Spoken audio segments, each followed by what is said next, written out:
मेरा नाम सत्यम गांधी है and I scored all India rank 10 in UPSC civil services examination 2020 और मैंने graduation Dayal Singh college morning से की है in BA honours political science.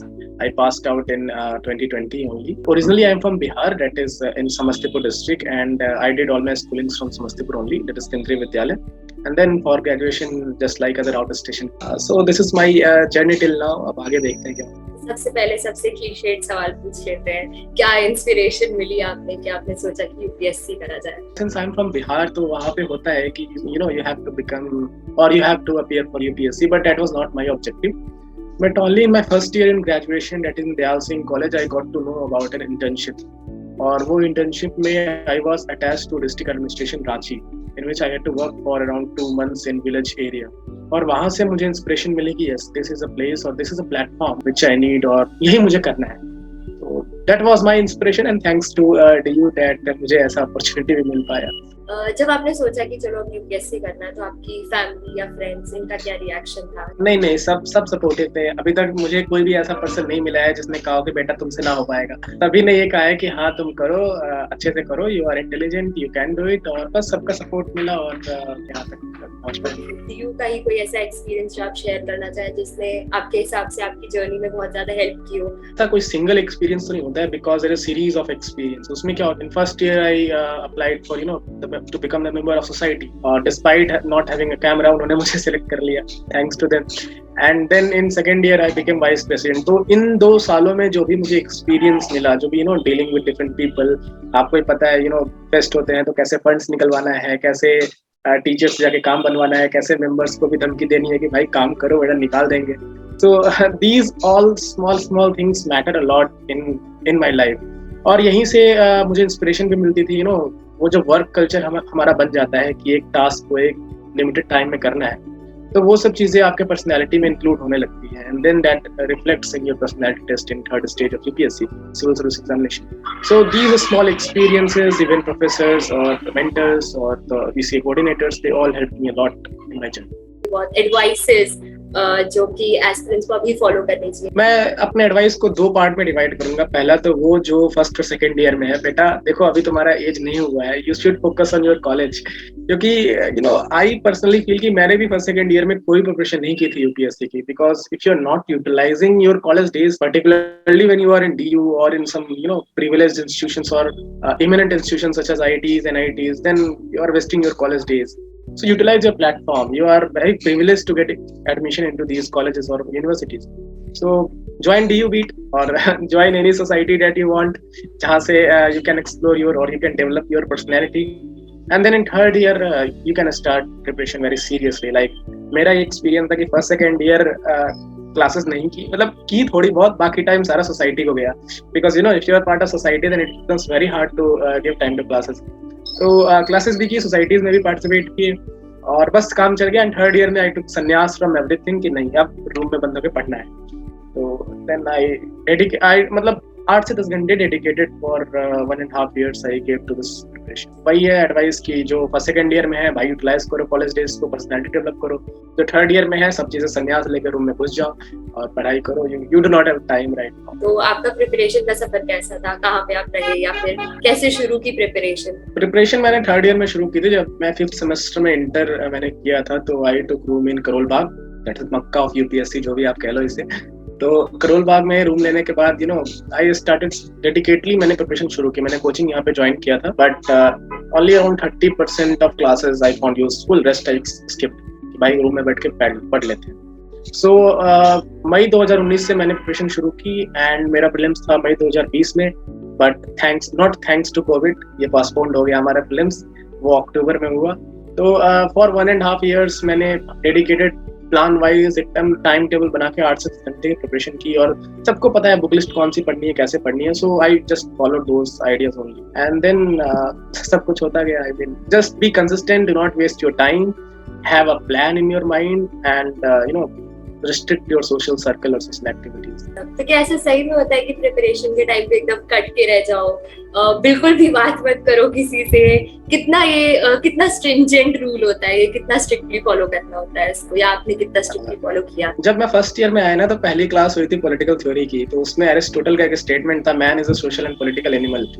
It means कि पीपल और an individual can not live in his और हर ओन इकोसिस्टम, आप जो भी कह लो, तो इंटरेक्ट तो करना है, you have to interact with different people, but you have to restrict that interaction, because आप मैं क्या करता था, लाइक अगर मैं स्टडी टेबल बैठ गया, then I used to take one A4 size paper and note down कि कहाँ कहाँ मेरा टाइम जा रहा है, 8 आवर्स स्लीप और 3-4 आवर डेली एक्टिविटीज, रेस्ट आपका जो भी बचता है उसमें से 80 और 90% आपको स्टडी को जानी चाहिए। So this is a simple formula.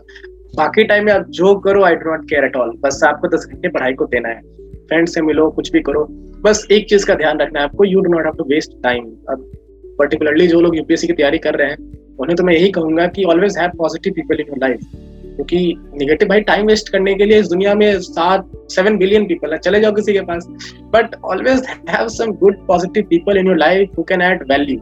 मैं एक अपना पर्सनल एग्जांपल दूंगा, मेरा एक ही फ्रेंड रहा है यूपीएससी सर्कल में, he was from Shri Ram college of commerce and he taught me how to finish one book in one day.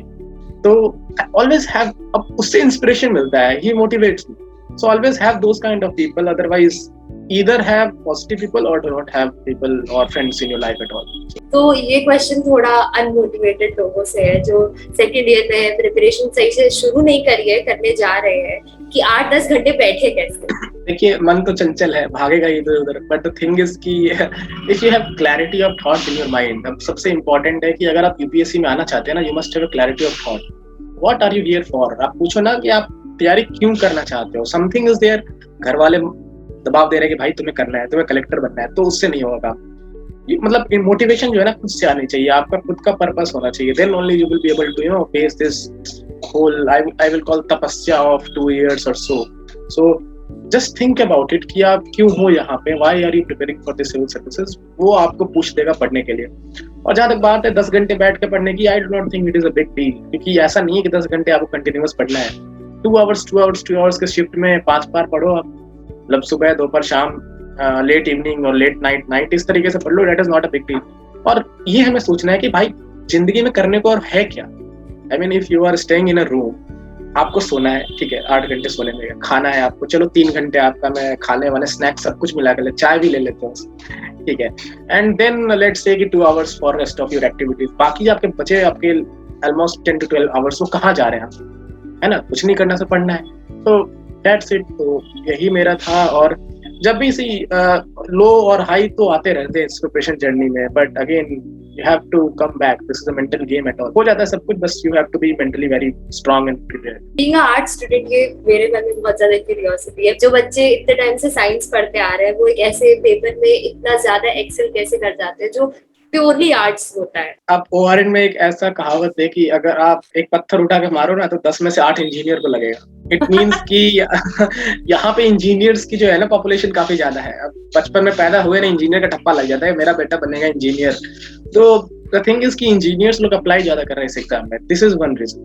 Second reason ये है कि जो बहुत सारे आर्ट्स स्टूडेंट को सीसैट में प्रॉब्लम होती है, जो प्रीलिम्स का जो सेकंड पेपर है, मैथमेटिक्स, रीजनिंग वगैरह होता है, तो मोस्ट ऑफ देम कौन क्वालिफाइड एट स्टेज, तो ये भी एक रीजन होता है कि मेंस में ही कम बच्चे जाते हैं। And then again the paper is becoming more application based, you have to move from the traditional structure of board learning, you have to become more aware of this whole examination process. अब इस साल के prelims के question था how does pressure cooker work, you have to observe your surroundings. एक और साल paper था what is the meaning of VoLTE and LTE which we see in mobile, so you have to become more aware about the things going on. And interview process की बात रहे तो I do not think that कोई भी तरह कोई discrimination होता है, because I got 201 marks in personality test which is one of the highest in this batch. So the thing is कि आप prelims cross कर लो, mains में you have to see how toppers write. अब humanities में क्या होता है, we all know कि एक आंसर हम लोग 10-12 पेज में लिख रहे हैं, मतलब अननेसेसरीली स्ट्रेच कर रहे हैं उस आंसर को, क्योंकि आपको पेजेस भरने हैं। But here you have to write everything in 3 or 4 pages, जो भी नॉलेज है। तो वो एक शॉक होता है ना कि अभी हम लोग एकदम स्ट्रेच करके लिख रहे हैं, then now we have to write in 3 pages only. और इंजीनियर्स वो हमेशा से कम वर्ड्स में लिखना जानते हैं, they do not have to stretch their answers unnecessarily. तो ये एक रीजन है। दूसरा एप्लीकेशन बेस्ड पेपर है। एंड देन आई थिंक ये अगर ह्यूमैनिटीज वाले आर्ट्स जो है ना, वो प्रीलिम्स अगर अच्छे से क्रैक कर लें तो ऑटोमेटिकली रिजल्ट्स अच्छा आने लगेगा हमारा। ऑप्शनल ने कितनी हेल्प की आपकी? कई लोग इजी ले लेते हैं कंपैरेटिवली अपने सब्जेक्ट के अलावा, तो आपके हिसाब से क्या करना चाहिए? ऑप्शनल ने तो काफी हेल्प किया। आई मीन ऐसा है कि ऑप्शनल, एथिक्स एंड जो आपका एसए पेपर है, ये तीनों काफी इंपॉर्टेंट होता है यूपीएससी में। तो मेरा चूंकि बैकग्राउंड था पॉलिटिकल साइंस में और मैंने सही से पढ़ाई भी किया था और आई वाज द डिपार्टमेंट मतलब best topper of my college also, so उससे हेल्प मिल गई कि हाँ my basic concepts were clear and I just have to add on more things in my knowledge base, और जो भी मेरे नोट्स थे तो उससे हेल्प मिल गया। और दूसरी चीज ये है कि again you have to prepare, like बहुत सही से तैयारी करनी होती है। कॉलेज में तो 10 ईयर पढ़ के निकल जाता है काम की, एक रात पहले पढ़ो सेमेस्टर एग्जाम क्लियर हो गया, but here you will have to prepare notes very extensively. So base अगर आपका स्ट्रांग हो तो कोई दिक्कत नहीं है, but again do not think college state से हो जाएगा, you have to prepare a lot more for this examination. तो आपने टीवीएफ का शो देखा है, एस्पिरेंट्स जो यूपीएससी? बिल्कुल देखा है, किसने नहीं देखा उसे। बिल्कुल। तो आपके हिसाब से आप कैसे जज करेंगे उस शो को? प्रिपरेशन में जितना उन्होंने रोमांस दिखाया उतना होता नहीं है। आई मीन मेरा यहाँ करोल बाग और ओआरएन जहाँ पे यहीं पे शूटिंग हुआ था इस फिल्म का, तो this life is very lonely particularly. और मेंटल गेम काफी स्ट्रांग होना चाहिए आपका, your mental strength should be very strong, you have to be ready to face any kind of problems और चैलेंजेस। वहाँ है कि उन्होंने रोमांस का तड़का लगा दिया उसमें, जो कि I do not think is true in this situation. But हाँ, बहुत सारे लोग होते हैं, आई हैव सीन की कपल्स भी होते हैं, but again I think that they should have focused more upon the preparation stage itself. Rest of the things are true. वो जो हार्ट ब्रेक होता है after not clearing prelims and mains, I have seen many people here, वो काफी I mean तोड़ देता है इंसान। बाकी फ्रेंड सर्कल भी बनते ही बनते हैं, और वो चाय पे चर्चा वाली बात तो बिल्कुल सही है। यहाँ पे आपको रिक्शा वाला एडवाइस दे देगा कि ये ऑप्शनल लो, यहाँ पे चाय वाला बता देगा एग्रीकल्चर लो, तो those things are perfectly fine and the ambience that they have shown is also fine. One more thing I find problematic is कि उन्होंने लाइब्रेरी में पढ़ते हुए दिखाया है। उन्होंने इतनी स्पेशियस लाइब्रेरी खोजी कहाँ से, मुझे समझ नहीं आ रहा है, because here libraries are like, वहां पे आपको जगह नहीं मिलेगी आप इधर उधर टर्न हो सके, और वहां पे एकदम जगह ही जगह। So these things are after living 3 years in this छोटी छोटी गलियां, देन आई कैन रियलाइज कि हाँ कुछ सही है कुछ गलत है। Think that first second year you should not waste. Newspaper daily पढ़ो, आई मीन द हिंदू और Indian Express, whatever you refer, उसको डेली पढ़ना है। अदरवाइज बाकी मस्त एंजॉय करो भाई college life. These days are not going to come back. मतलब जो कर सकते हो वो करो, not in a bad sense, मतलब explore your personality and rest third year dedicated to preparation. कि एनसीईआरटी से नोट्स बनाए कि नहीं, और आपकी नोट्स बनाने की क्या स्ट्रेटजी रहती थी? मेरा ये मानना है कि NCERTs are very basic book for this preparation. NCERTs are important but not sufficient. NCERT से you can make notes of history, जो ओल्ड एनसीईआरटी है हिस्ट्री की, आर एस शर्मा की, उससे आप नोट्स बना ले। सतीश चंद्रा की, विपिन चंद्रा है ओल्ड एनसीईआरटी, उससे आप नोट्स बना ले। मॉडर्न हिस्ट्री का you don't have to make notes. उसके बाद you can make notes of art and culture, introduction to fine arts class 11। बस ये नोट्स बनाए, otherwise just read the books. मेरा कभी भी फोकस प्रीलिम्स के पॉइंट ऑफ व्यू पे नोट्स पे नहीं था। For mains my whole preparation was based on notes making, but for prelims I focused more on revising the books. Like Laxmikant आपको पता होगा, एक पॉलिटी की बुक है, तो आई read that book around 20 times or so before prelims. इसी तरीके से मैंने सभी बुक्स को 10 to 15 टाइम्स पढ़ा। सो रेदर देन मेकिंग नोट्स, एक अलग किताब छापने के बजाय जस्ट आप उन्हीं बुक्स को बार बार रिवाइज करें तो ज्यादा बेटर है। ऐसा हुआ है आपके साथ प्रिपरेशन के दौरान कि आपको लगे कि अब नहीं हो रहा है बस? बिल्कुल, ये तो यूनिवर्सल फीलिंग है। अब फॉर एग्जाम्पल मेरे साथ दो पेजेस में ये होते थे। फर्स्ट प्रीलिम्स के पहले, तो प्रीलिम्स के पहले you have to solve mocks for prelims, जो मॉक पेपर आते हैं उसको सॉल्व करना होता है। आप क्वालिटी स्ट्रांग है तो उसमें अच्छे नंबर आ रहे हैं, 120 110, और फिर लगता था हम ही भगवान है। और जब हिस्ट्री में 60-70 नंबर आ रहे हैं तो हनुमान चालीसा पढ़ने बैठ जा रहे हैं कि क्या होगा पता नहीं। So these things are permanent, ये तो होंगी ही आपकी लाइफ। और सेकेंड मैं बताऊंगा, जब मेंस के like my mains was from 7th of January and 1 week before mains on 31st of December, जब सब लोग पार्टी कर रहे थे एंड आई वाज रट्टा मार रहा था मैं बैठ के, देन आई रियलाइज्ड कि हमसे ना हो पाएगा। आई कॉल्ड माय मॉम कि I am skipping this examination, I want to sit, क्योंकि बहुत प्रेशर रहता है उस time. But again I was crying whole night. फिर मम्मी ने समझाया, नहीं बेटा ऐसा लोड वोड नहीं लेना है, आराम से दो, जो होगा होगा। तो these things are constant. The only way forward to skip these things, like develop some hobby. I am more interested, or I have interest in photography, filmmaking and all those things. So जब भी low feel होता था camera लिया और निकल के कहीं बाहर, और अदरवाइज गाने सुन लो, और कुछ भी नहीं हो तो जी भर के रो लो। रोना इज वेरी पीसफुल। आप रो लो, उसके बाद सब कुछ ठीक हो जाए। Just do not take much stress of this examination. Flow में जाने दो। Give 8 to 10 hours per day. Be honest with yourself and follow a plan, तो सब हो जाता है। तो आखिरी क्वेश्चन है ये, इस फील्ड के हिसाब से, एग्जाम के हिसाब से भी काफी यंग है, तो फिर आपको थोड़ा इंफीरियोरिटी कॉम्प्लेक्स नहीं होता कभी कभी अपने बाकी के दोस्तों को, पीयर्स को देख के जो अभी है इस फील्ड में, कि मेरी एज बहुत ज्यादा कम है, तो अगर ऐसा फील होता है तो आप इसे कैसे काउंटर करते हैं? ये होता है, but again I think that maturity is not a factor of age, वो एक्सपीरियंस से आता है। And since from past 4 years I have been living in Delhi all by myself, all alone, no partner. So I think that I have developed enough maturity जो कि 22, 23 या 24 साल के लोगों में आ सकता है। एंड अगेन हाँ, ये चीज इंफीरियोरिटी कॉम्प्लेक्स वाला होता है। लाइक आज के टाइम में लड़के फ्रेंड जोन होते हैं। आई एम वरीड कि मैं ट्रेनिंग सेंटर पे किड जोन ना हो जाऊं, ये तो बच्चा है, इसे क्या पता होगा। सो ये तो होता है, but again you have to show yourself कि हाँ, you are not kid, you know everything. If you have qualified this prestigious examination and scored good marks in personality test, it means that you have something that others also have. So do not worry about age, सब हो जाएगा. And in fact, it is very, अगर कोई 21-22 साल की उम्र में जो भी aspirants clear कर लेते हैं, then you have a wonderful career ahead. So enjoy a lot, और बस do not take stress, focus on your mental health also. तो फिर आपका कोई मैसेज या आप कुछ और ऐड करना चाहते हो डीयू के बच्चों के लिए जो एस्पिरेंट्स है? उनके लिए यही रहेगा। तो पहली एडवाइस तो यही कि civil services is not the only field. I personally feel कि ये इसका बहुत हाइप बना हुआ है इस कंट्री में। ये we are just a government servant, right? और गवर्नमेंट ऑफिशियल पब्लिक सर्वेंट हैं जो लोगों के लिए काम कर। अब सेलिब्रिटी कल्चर इसको ट्रीट करना which I find little uncomfortable with. So जो भी फील्ड में आप जाना चाहते हो, just give 100% to that, do not compromise with your activities. अब ये फील नहीं होना चाहिए कोई भी करने के बाद कि काश मैं ये कर लेता तो ये हो जाता।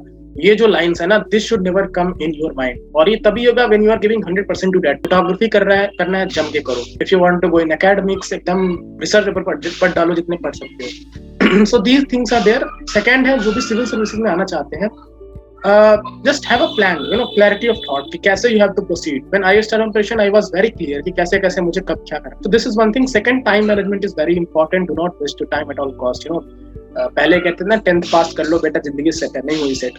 12th कर लो जिंदगी सेट है, वो भी नहीं हुई। ग्रेजुएशन कर लो जिंदगी सेट है, उसमें भी सेट नहीं होती है। This is the only thing कि ये कर लो तो जिंदगी सेट है, ठीक है? तो दिस इज लाइक, ये 2 साल है ना, you have to be very focused, very concentrated and give this time to yourself. Be selfish today to be selfless tomorrow. ये एक quote है बहुत famous. So just give yourself some time. Be honest with yourself. Follow plan. Do not waste your time. Not take much stress. That's it. So सब हो जाएगा। बहुत बहुत धन्यवाद आपका समय देने के लिए। आपका बहुत बहुत धन्यवाद, आपने मुझे यहाँ पे DUBIT पे बुलाया। Because I remember मैंने एक बार DUBIT पे फॉर फोटोग्राफर अप्लाई किया था और मेरा नहीं हुआ था। तो बदनसीबी है हम लोगों की। We are glad to have you here, and thank you so much. Wishes and regards from DUBIT team.